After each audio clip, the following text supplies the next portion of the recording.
యేసుక్రీస్తు నామములో మీకందరికీ వందములు. మన ప్రపంచంలో ఎప్పుడు, ఎక్కడ ఏం జరుగుతుందో తెలియని పరిస్థితిలో మనం ఉంటున్నాం. ఎక్కడ బాంబు పేలుతుందో, ఎక్కడ ఎవడు కాల్పులు జరిపేస్తాడో, మరి ఏమి విపత్తు వస్తుందో కూడా తెలియని పరిస్థితిలో మనం ఈ రోజుల్లో ఉంటున్నాం. దీనికి కారణం ఏంటంటే సాతాను ఎవ్వని మింగుదని గర్జించే సింహం అనేవాడు తిరుగులాడుచూ ఉంటాడు. అంటే ఎవరిని చంపుదామో అనేసి వాడి యొక్క ఉద్దేశం. ఎందుకంటే వాడు సాతాను మనుషులను చంపివేస్తే దేవుని దగ్గర రాకుండా చేస్తాడు. దేవుని దగ్గరికి వస్తే మరి మనుషులు పరలోకానికి వెళ్తారు. మరి ప్రయోజనం పొందుతారు కాబట్టి పరలోకంలో జీవిస్తారు కాబట్టి. ఎందుకంటే వీడు సాతానికి నరకం ఆల్రెడీ సిద్ధంగా ఉంది. వాడు యుగం నరకంలో ఉండాలి. సాతాను వాడు అసీపురుడు అబద్ధికుడు కాబట్టి వాడు వారవలేడు. మరి పరలోక పట్టణానికి వెళ్ళిపోయి అక్కడ ఉంటారా, వీళ్ళు అక్కడ వెళ్ళి ఉండాలా అని మరి మనుషుల్ని దేవుని దగ్గర రాకుండా చేయడానికి వాడు హతమార్చి చేస్తున్నాడు. ఇదంతా కూడా సాతాను యొక్క పథకం. ప్రతి ఒక్కరు గమనించండి. దేవునితో మీరు నడవండి. ప్రతి దినము ప్రార్థన చేసుకోండి.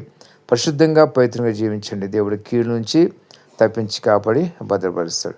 అదే మీరు పరిశుద్ధంగా పవిత్రంగా జీవిస్తే కనుక రాకడ వచ్చినా, ఒకవేళ దేవుని పిలుపు వచ్చినా కూడా మీరు దేవుని రాజ్యంలో మీరు ఉంటారు. గమనించండి. ప్రతి ఒక్కరు కూడా ఏమాత్రం నిర్లక్ష్యం చేయొద్దు. అంత్య దినాల్లో మనం ఉంటున్నాం.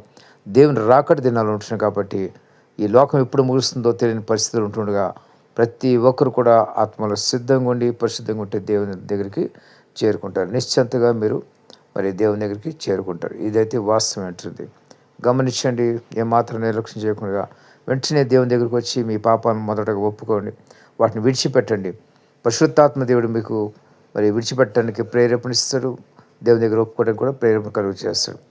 మరి చిన్నప్పటి నుంచి ఇప్పుడు దాకా చేసిన ప్రతి పాపం దేవుని దగ్గర ఒప్పుకొని విడిచిపెట్టండి. పశ్చాత్తాపం కలిగి ఉండండి. మీరు చేసిన తప్పు విషయం పశ్చాత్తాపం కలగాలంటే పరిశుద్ధాత్మ దేవుడు మీలో ఉన్నప్పుడే మీకు పశ్చాత్తాపం కలుగుతుంది. మనస్సాక్షి మీలో పనిచేస్తున్నప్పుడు మీరు ఖచ్చితంగా పశ్చాత్తాపం అనేది కలుగుతుంది. పశ్చాత్తాపం అంటే నేను చేసిన తప్పు అని హృదయంలో ఒక గ్రహింపు వస్తుంది. అదే పశ్చాత్తాపం. కాబట్టి దేవుని దగ్గర మీరు పశ్చాత్తాపడి దేవుని దగ్గర పాపాలు ఒప్పుకున్నట్లయితే దేవుని పరిశుద్ధపరుస్తాడు, పవిత్రపరుస్తాడు.